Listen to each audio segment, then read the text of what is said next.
कहानी की शुरुआत में हम जंगल के बीच पहाड़ के ऊपर एक घर देखते हैं जहां विलियम नाम का एक आदमी अकेला रहता है। अपनी रिसर्च के लिए विलियम कई महीनों से इस सुनसान जंगल में रह रहा था, लेकिन एक दिन उसे एक सांप काट लेता है, जिससे वह घबरा जाता है कि कहीं जहर उसके शरीर में न फैल जाए। इसी घबराहट में उसका फोन भी पहाड़ से नीचे गिर जाता है, यानी अब वह किसी को मदद के लिए बुला नहीं सका। इसलिए वह खुद ही अपना हाथ काटकर जहर निकालने की कोशिश करता है और जल्दी से घर आकर बहुत सारा पानी पी लेता है। कुछ देर बाद विलियम बेहोश हो जाता है। जब उसे होश आता है तो उसे बार बार हेल्यूसिनेशन होने लगते हैं, क्योंकि सांप के जहर का कुछ असर अभी भी बाकी था। इसी तरह वह 1-2 दिन तक पड़ा रहता है। एक दिन वह बाहर से हेलीकॉप्टर की आवाज सुनता है और उसके दरवाजे पर कुछ साइंटिस्ट उसे अपने साथ ले जाने आए होते हैं। शायद बाहर की दुनिया में कोई इमरजेंसी आ गई थी, लेकिन अंदर विलियम कोई आवाज नहीं कर पाता और साइंटिस्ट यह सोचकर चले जाते हैं कि अंदर कोई नहीं है। कुछ दिनों बाद आखिरकार जहर का बचा खुचा असर भी विलियम के शरीर से निकल जाता है और वह खुद को हेल्दी महसूस करने लगता है। हालांकि हो सकता है कि उसके शरीर में अभी भी थोड़ा जहर बाकी हो। फिर भी वह अपनी गाड़ी स्टार्ट करता है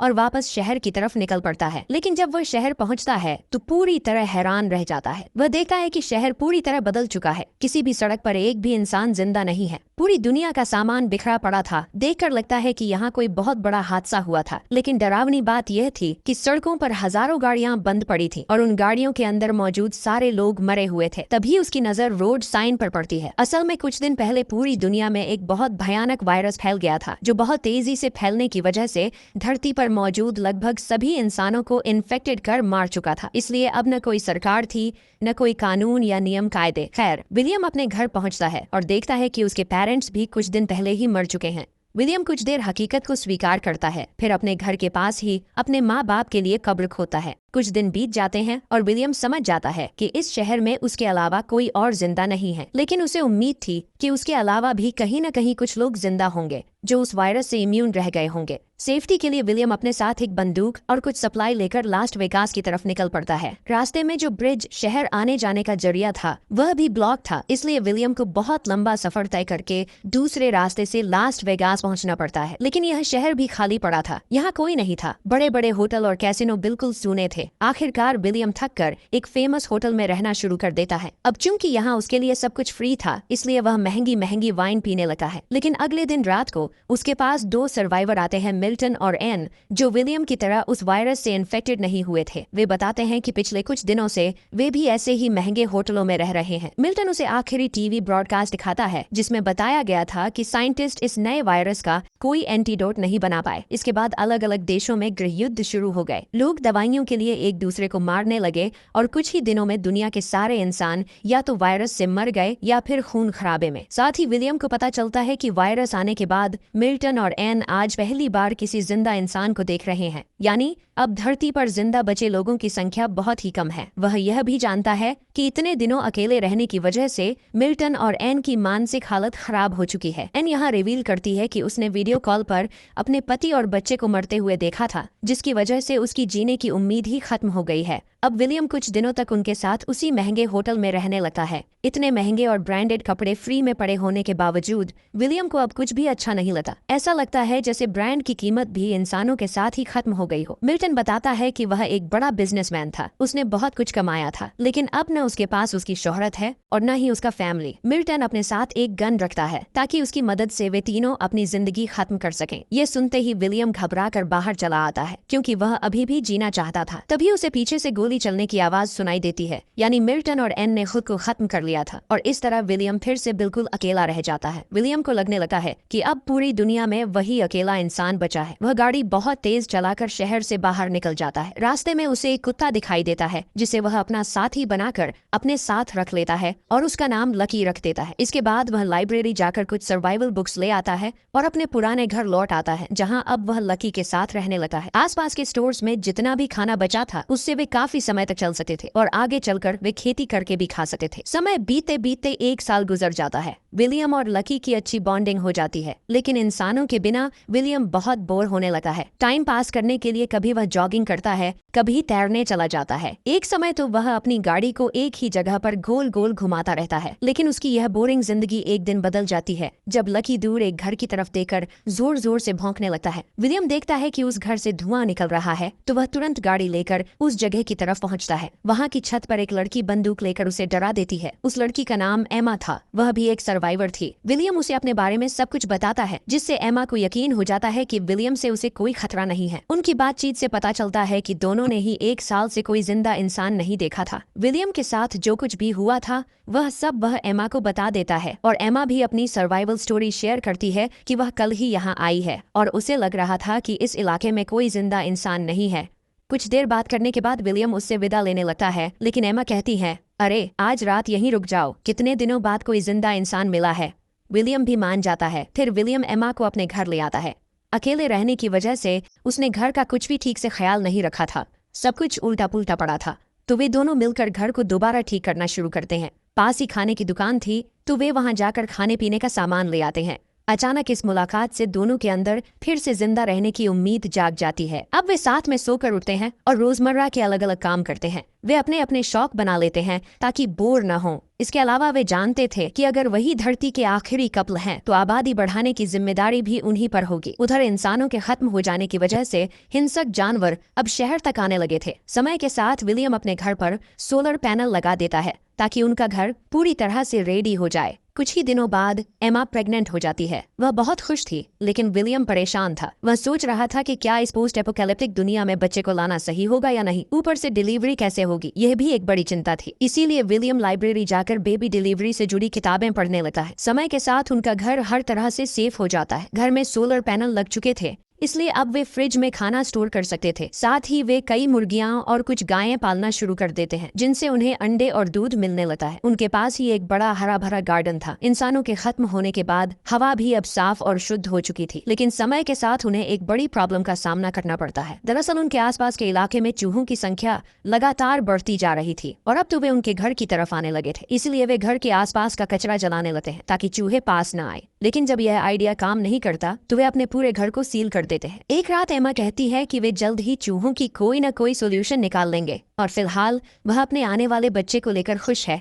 अगले कुछ हफ्तों में विलियम दूर दूर से कुछ बिल्लियां लेकर आता है, जिससे उनके शहर में चूहों की संख्या कम होने लगती है। और आखिरकार वह दिन आ ही जाता है जब एमा की डिलीवरी होती है। वे दोनों इस दिन के लिए बहुत तैयारी कर चुके थे, इसलिए विलियम की मदद से आखिरकार एक हेल्दी बेबी गर्ल पैदा होती है। इसके बाद वे शहर में जाकर अपना एड्रेस पेंट कर देते हैं, ताकि अगर कोई और बचे हुए लोग कभी इस शहर में आए तो वह एड्रेस देखकर विलियम के घर तक पहुंच सके। समय बीते बीते 6 साल गुजर जाते हैं। एक दिन जब विलियम गाड़ी से घर लौट रहा होता है तो रास्ते में उसकी गाड़ी का एक्सीडेंट एक बाघ से हो जाता है। जब विलियम उस बाघ को ध्यान से देख रहा होता है, तभी अचानक उसे एक छोटी लड़की दिखाई देती है, जो विलियम को देखकर डर के मारे भागने लगती है। विलियम उसे पकड़ लेता है और कहता है कि वह उसके साथ उसके घर चले, लेकिन वह लड़की बहुत ज्यादा डरी हुई थी, इसलिए विलियम उसे एक सेब देता है। सेब देखकर लड़की को यकीन हो जाता है कि वह उसे नुकसान नहीं पहुंचाएगा। फिर वह लड़की विलियम की गाड़ी में बैठकर उसके घर तक आती है। वहाँ पता चलता है कि अब विलियम के 2 बच्चे हैं। बड़ी बेटी हीदर के जन्म के 2 साल बाद उनका एक बेटा होता है, जिसका नाम एलेक्स है, और एमा अब तीसरे बच्चे की प्रेग्नेंट है। शायद अब पूरी दुनिया की आबादी यही 2 लोग बढ़ाने वाले हैं। खैर, खुशखबरी ये होती है कि शहर में लिखे उनके एड्रेस की वजह से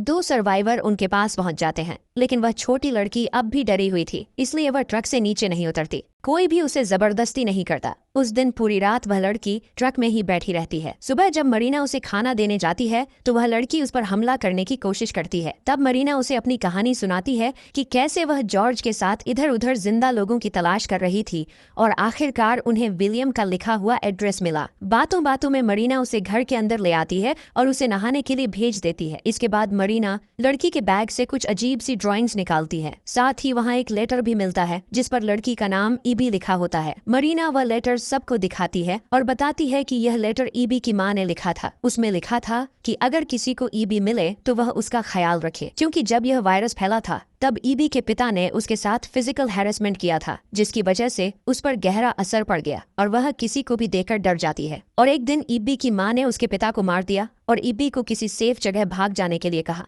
अब ये 5 ईबी को अपने ग्रुप में शामिल कर लेते हैं। जल्द ही एमा अपने तीसरे बच्चे को जन्म देती है जिसका नाम सैम रखा जाता है। अब उनकी फैमिली और बड़ी हो जाती है। अगले 1 साल तक वे सब खुशी खुशी साथ रहते हैं, लेकिन एक दिन उन्हें किसी के आने का संकेत मिलता है। वे सारे बच्चों को घर के अंदर भेज देते हैं और बड़े लोग हथियार लेकर देखने जाते हैं कि कौन है। तभी वे देखते हैं कि यह एक और सर्वाइवल ग्रुप है जो शहर में लिखे एम्मा के एड्रेस को देखकर यहाँ पहुंचा है। इस ग्रुप में मॉली, जीन, एजरा और उनका बेटा राइफ थे। विलियम लोग उन्हें अपने घर ले आते हैं। मॉली बताती है कि 8 सालों में उन्होंने सिर्फ 4 जिंदा लोगों को देखा है। उनके पास कोई ठिकाना नहीं था, वे इधर उधर भटकते रहे थे। तब एम्मा कहती है कि अब यही उनका घर है, यहाँ किसी चीज की कमी नहीं है और वे सब मिलकर यहाँ एक नई सोसाइटी बना सकते हैं। इस ग्रुप में मॉली एक डॉक्टर थी, यानी अगर कोई मेंबर घायल होता है तो उनके पास डॉक्टर होना किस्मत की बात थी। अगले दिन विलियम नए मेंबर्स को रूल्स समझाता है कि अब शहर और जंगल में इंसानों की गिनती बहुत कम है, इसलिए अक्सर जंगली जानवर आसपास घूमते रहते हैं। इसीलिए जब भी वे शहर में सप्लाई लेने जाएंगे तो हथियार और साथ में कोई न कोई जरूर होगा। इसके बाद सब लोग शहर के आखिरी हिस्से में जाते हैं अलग अलग चीजें लेने के लिए। पास ही एक हॉस्पिटल था और मॉली डॉक्टर होने की वजह से वहां से कई दवाइयां इकट्ठा करती है। फिर वे सारी जरूरी सप्लाई लेकर घर लौट आते हैं। यहाँ नया मेंबर जीन एक सिंगर होती है तो वह सबके लिए एक गाना गाती है। वह एजरा के बच्चे की माँ भी होती है। उधर जॉर्ज और मरीना कई सालों बाद एक दूसरे के करीब आते हैं। आने वाले महीनों में जीन और मरीना दोनों एक एक बेटी को जन्म देती हैं और इस तरह धीरे धीरे 14 साल बीत जाते हैं। अब उनका फैमिली बहुत बड़ा हो चुका होता है। आज वे अपनी बड़ी बेटी हीदर का बर्थडे सेलिब्रेट कर रहे होते हैं। यहाँ विलियम अपने ग्रुप के सभी बच्चों को पढ़ाता है ताकि उन्हें पुरानी दुनिया के बारे में सब कुछ पता रहे कि पहले जमाने में धरती पर बहुत सारे लोग रहते थे, उनका बिहेवियर कैसा था, वे क्या करते थे और आगे चलकर उन्हें किस तरह जीना चाहिए। ये सारी बातें वह बच्चों को समझाता रहता है। एक दिन वहाँ एक भयानक तूफान आता है। तभी विलियम को याद आता है कि उनका डॉग लकी घर के अंदर नहीं है। विलियम जल्दी से उसे ढूंढने बाहर निकलता है और देखता है कि बेचारा लकी एक पेड़ के नीचे दबकर मर चुका है। यह देखकर विलियम और एमा दोनों बहुत टूट जाते हैं, क्योंकि जब विलियम ने जीने की उम्मीद छोड़ दी थी तब उसे लकी मिला था, यानी एमा से भी पहले लकी उसके साथ था। वे अपने गार्डन में लकी के लिए एक कब्र बनाते हैं और उसे अपने ग्रुप का पहला मेंबर का दर्जा देते हैं। इसके बाद एक दिन जब विलियम अपने बच्चों को खेलते हुए देख रहा होता है तभी एक बाघ उनके गार्डन में घुस आता है। विलियम तुरंत अपने बच्चों को बचाने के लिए उस बाघ के सामने चला जाता है। जब तक कोई उसे बचाने आता तब तक बाघ उसे बुरी तरह घायल करके भाग जाता है। सब मिलकर विलियम को बचाने की कोशिश करते हैं। उसके शरीर से बहुत ज्यादा खून बह चुका था, लेकिन किस्मत से उनके पास डॉक्टर और दवाइयां होने की वजह से विलियम की जान बच जाती है। उधर एमा अपने गन के साथ बाघ को ढूंढकर उसे मार देती है ताकि आगे से वह बाघ किसी को नुकसान न पहुंचा सके। इसके कुछ ही हफ्तों बाद विलियम फिर से काम पर लग जाता है। अब 17 साल पूरे हो चुके हैं और सभी बच्चे काफी बड़े हो गए हैं। विलियम अपने बेटे एलेक्स और सैम को सरवाइव करने के सारे ट्रिक्स सिखा रहा था। इसी बीच एजरा का बड़ा बेटा राइफ विलियम की बेटी हीदर को पसंद करने लगता है। वे हमेशा साथ रहते हैं। अब वे अपने फैमिली को बताते हैं कि वे अकेले बाहर दुनिया में घूमने निकलने का फैसला कर चुके हैं। सब जानते थे कि आबादी बढ़ाने की जिम्मेदारी उन्हीं पर है, इसलिए इसमें किसी को कोई आपत्ति नहीं होती। फिर वे दोनों को हथियार और खाना पानी देकर विदा करते हैं। कुछ दिनों बाद उनके पास पानी की कमी होने लगती है। पास के एक डंप में जाकर वे पता करते हैं कि आसपास का सारा पानी सूख रहा है। असल में अचानक इंसानों के खत्म हो जाने की वजह से मौसम का प्रोसेस पूरी तरह बदल गया था, जिससे कई महीनों तक बारिश नहीं हुई। यानी अब ग्रुप के सामने एक बड़ी प्रॉब्लम थी, पानी की कमी। तभी वे देखते हैं कि उनकी तरफ एक गाड़ी आ रही है। इसका मतलब है कि उनके अलावा भी कुछ अन्य सर्वाइवर अभी तक जिंदा हैं। वे जल्दी से घर पहुंचकर सबको यह इन्फॉर्मेशन देते हैं और कहते हैं कि ये लोग हमारे लिए खतरा हो सकते हैं और हमारे घर को भी कब्जा कर सकते हैं। असल में उस ग्रुप की चार्लिस्ट थी जो कहती है कि वे यहाँ तेल लेने आए हैं। असल में उनके पास एक ड्रिल मशीन है जिससे वे जमीन में ड्रिल करके विलियम के लिए हैंड पंप लगा सकते हैं ताकि उन्हें पानी मिलता रहे। लेकिन इसके बदले चार्ली विलियम से पेट्रोल चाहता है ताकि वे 500 मील दूर के इलाकों तक जा सकें। अब चूंकि विलियम के ग्रुप के पास पानी की कमी थी, इसलिए वे इस ऑफर को मान लेते हैं। वैसे भी इतने बार टोल देकर क्या करेंगे। विलियम की बात मानते हुए चार्ली का ग्रुप किसी जगह पर ड्रिल करना शुरू कर देता है। चूंकि यह प्रोसेस पूरा होने में कई दिन लगेंगे, इसलिए चार्ली का ग्रुप अपनी वैन में रहेगा। लेकिन समय के साथ विलियम नोटिस करता है कि चार्ली कोई अच्छा इंसान नहीं है। उसकी बातों से पता चलता है कि एक समय उसने कुछ रिसोर्स के लिए कई सर्वाइवर्स को मार दिया था। ये सब जानने के बाद विलियम अपने ग्रुप से अकेले में कहता है कि चार्ली से सावधान रहें और अपने घर की सुरक्षा भी सुनिश्चित करें। एमा कहती है कि वैसे भी वे ड्रिल खत्म करने के बाद चले जाएंगे, इसलिए ज्यादा चिंता करने की जरूरत नहीं है। खैर, अगले 2 दिनों तक ड्रिलिंग जारी रहती है और आखिरकार 4 दिन बाद वे नीचे से पानी निकालने में सफल हो जाते हैं। इस पर सभी बहुत खुश होते हैं। विलियम कहता है कि अब उनका डील पूरा हो गया है और वे चार्ली का सारा पेट्रोल लेकर यहाँ से जा सकते हैं। रात को सब मिलकर सेलिब्रेट करते हैं। हालांकि विलियम तनाव में था क्योंकि उसे लग रहा था कि चार्ली एक खतरनाक इंसान है और इतना आसान नहीं जाएगा। रात को सब सो जाते हैं, तभी विलियम बाहर से किसी की चीख सुनता है। वह बाहर निकलकर देखता है कि चार्ली एक कमरे से बाहर आता है और बाहर उसका दोस्त साइलस पहरा दे रहा है ताकि अगर कोई आता है तो उसे तुरंत इशारा कर सके। विलियम तेजी से उस कमरे में जाता है जहाँ ईबी रो रही होती है। चार्ली ने उसके साथ जबरदस्ती की थी। विलियम तुरंत यह बात अपने ग्रुप को बताता है। अब बाकी मेंबर्स कहते हैं कि चार्ली के ग्रुप के पास बहुत सारे हथियार हैं और उन्होंने उसे यह कहते हुए भी सुना था कि वह अब यहाँ से जाने वाला नहीं है। तब विलियम कहता है, फिर तो उसे मारना ही पड़ेगा, वरना मैं अपने ग्रुप के लोगों को ऐसे ही हैरेस होते हुए नहीं देख सका। आज उसने ईबी के साथ किया है, कल किसी और के साथ करेगा। बाकी लोग उसकी बात से सहमत तो होते हैं, लेकिन साथ ही डिस्कस करते हैं कि वैसे भी अब दुनिया में इंसान बहुत कम बचे हैं, इसलिए किसी को मारना सही नहीं है। मगर विलियम समझाता है कि अगर वे चार्ली को नहीं रोकेंगे तो उनकी फैमिली सेफ नहीं रहेगी। आखिरकार सब मान जाते हैं कि अगर चार्ली को मार दिया जाए तो उसके ग्रुप के बाकी लोग शायद कुछ नहीं करेंगे। प्लान के मुताबिक रात में वे चार्ली को चारों तरफ से घेर लेते हैं। चार्ली के ग्रुप को पता भी नहीं चलता और विलियम चार्ली को सीधे मार देता है। हालांकि विलियम को बहुत बुरा लगा है क्योंकि यह पहली बार था जब उसने किसी की जान ली थी, लेकिन उसने यह अपने ग्रुप की सुरक्षा के लिए किया। अगली सुबह विलियम का ग्रुप चार्ली के ग्रुप को बता देता है कि वे बदला लेने के बारे में न सोचें। अगर वे चाहें तो यहीं रह सकते हैं, लेकिन उन्हें सबके साथ मिलकर काम करना होगा और अगर वे जाना चाहते हैं तो अभी हमेशा के लिए जा सकते हैं। चार्ली के ग्रुप के ज्यादातर लोग यहीं रहने का फैसला करते हैं, लेकिन चार्ली का बेस्ट फ्रेंड साइलस बहुत गुस्से में होता है। उसे विलियम से नफरत हो जाती है क्योंकि उसकी नजर में उन्होंने उसके दोस्त चार्ली को अचानक हमला करके मार दिया था। उसे डर था कि कहीं वह दोबारा किसी पर हमला न कर दे। चार्ली के साथी बताते हैं कि वे पहले से ही जानते थे कि चार्ली बुरा इंसान था, वह लीडर होने का गलत फायदा उठाता था। इसके अलावा वह अपने ही ग्रुप की औरतों के साथ भी ऐसा ही करता था, इसलिए अब वे खुश थे कि वह मर चुका है। साइलस ही अकेला था जो चार्ली की मौत पर दुखी था, इसलिए विलियम उसे ग्रुप से बाहर निकाल देता है। थोड़ी देर बाद साइलस वापस आने की कोशिश करता है क्योंकि उसका पूरा ग्रुप तो यहीं रह गया था और वह बाहर अकेला कैसे सरवाइव करता, लेकिन विलियम उसे अंदर आने नहीं देता क्योंकि साइलस चार्ली के गलत कामों में उसका साथ देता था। सजा के तौर पर उसे हमेशा के लिए वहां से निकाल दिया जाता है। समय और आगे बढ़ता है और अब पूरे 20 साल बीत चुके होते हैं। इंसानों के बिना पूरी धरती पूरी तरह बदल चुकी थी। विलियम के ग्रुप के सारे बच्चे मिलकर एक प्लेन बनाने पर काम करने लगते हैं। विलियम का बेटा कहता है कि कुछ समय में वे इस प्लेन को पूरी तरह परफेक्ट कर देंगे, जिससे वे पहाड़ से आसानी से नीचे आ जा सकेंगे। लेकिन कुछ समय बाद देखा जाता है कि उनके ग्रुप के मेंबर्स एक एक करके बीमार पड़ने लगते हैं। जल्दी ही उन्हें एहसास होता है कि आधे से ज्यादा लोग फिर से वायरस से इन्फेक्टेड हो चुके हैं और उनमें वही सिम्पटम्स दिख रहे थे जो 20 साल पहले उस वायरस में थे। डॉक्टर मॉली बताती है कि हालांकि वे पहले वाले वायरस से इम्यून हो चुके थे, लेकिन समय के साथ वह वायरस और इवॉल्व हो गया है। हालांकि इस नए वायरस का असर इतना पावरफुल नहीं है और वे जल्दी ही इसका कोई न कोई इलाज निकाल लेंगे। जो मेंबर्स अभी ठीक थे वे बीमार लोगों की देखभाल करने लगते हैं। यहाँ विलियम के बेटे सैम की हालत सबसे ज्यादा खराब थी, जिससे सब बहुत टेंशन में थे। इसी बीच एक दिन अचानक उनकी बेटी हीदर अकेले घर लौट आती है, जो राइफ के साथ बाहर गई थी। हीदर अपने सफर की घटनाएं बताती रहती है। वह कहती है कि उसने गाड़ी लेकर शहर के अंदर और बहुत दूर दूर तक का सफर किया। वे रोज नए नए जगहों पर जाकर जिंदा लोगों की तलाश कर रहे थे, लेकिन हर घर हर शहर में उन्हें कोई नहीं मिला। वे कोशिश कर रहे थे कि कहीं कोई जिंदा इंसान मिल जाए। लेकिन एक दिन जब वे किसी पहाड़ पर कैंपिंग कर रहे थे, तभी उन्होंने एक आदमी को देखा। वे उसका पीछा करने लगे, लेकिन तब तक वह आदमी वहां से निकल चुका था। कुछ समय बाद वही आदमी पीछे से आता है और राइफ पर चाकू रख देता है और हमें पता चलता है कि वह कोई और नहीं बल्कि साइलस था, वही चार्ली का बेस्ट फ्रेंड जिसे विलियम ने पहले बाहर निकाल दिया था। बदले की भावना में साइलस राइफ को मार देता है और हीदर भी उसकी मदद करती है। हीदर राइफ के पास पहुंचती है, लेकिन तब तक बहुत देर हो चुकी थी। तुरंत इलाज न मिलने की वजह से राइफ वहीं मर जाता है। उन्हें तीर के पास दफन किया जाता है। इसके बाद हीदर घर लौटी है। रास्ते में गाड़ी का तेल खत्म होने की वजह से उसे बाकी का रास्ता पैदल ही तय करना पड़ता है। यहीं से हीदर को पता चलता है कि उनके अधिकांश ग्रुप के मेंबर्स फिर से उसी वायरस से इन्फेक्टेड हो गए हैं। हालांकि ये वेरिएंट पहले जितना पावरफुल नहीं था। डॉक्टर मॉली उनके इलाज के लिए सैम का बुखार कम करने हेतु उसे ठंडे पानी में डुबोती है। कुछ ही समय बाद डॉक्टर मॉली द्वारा दी गई दवाइयां लेने से सभी फिर से स्वस्थ हो जाते हैं, लेकिन यह दवा सैम पर असर नहीं करती। सैम अपने माता पिता से आखिरी बार बात करके दुनिया छोड़ देता है। इन सब घटनाओं के बाद विलियम पूरी तरह टूट जाता है। सैम के अलावा उनके ग्रुप के 3 और मेंबर भी मर चुके होते हैं। एमा विलियम को समझाती है कि जब हमारे पास कुछ भी नहीं था तब भी सिर्फ हम दोनों साथ थे।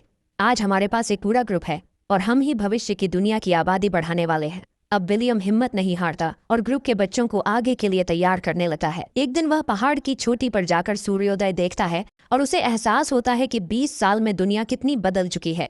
वह लौटकर बच्चों को एक स्पीच देता है कि अब तक वे गलत रास्ते पर चल रहे थे। वे पुरानी दुनिया जैसा बनना चाहते थे, लेकिन अब दुनिया पहले जैसी नहीं रही, इसलिए अब से उन्हें प्रकृति के हिसाब से जीना सीखना होगा। प्रकृति ही उन्हें सिखाएगी कि इस नई दुनिया और नए मौसम में कैसे रहना है। इसके बाद वे रेडियो को फिर से चालू करते हैं ताकि आपस में कम्युनिकेशन कर सकें। वे एक नई सोसाइटी बनाते हैं, सोशल इवेंट्स रखते हैं ताकि बच्चे समझ सकें कि इंसान एक सोशल जीव होता है। वे आसपास के शहरों को अपने हिसाब से रेनोवेट करते हैं। धीरे धीरे इस नई दुनिया में 50 साल बीत जाते हैं। बूढ़ा विलियम अपने पोते से कहता है कि यह नई मानव सभ्यता उन्हीं की नस्ल से निकली है और अब इसे आगे बढ़ाने की जिम्मेदारी उसी की है। और यही इस मूवी का अंत हो जाता है।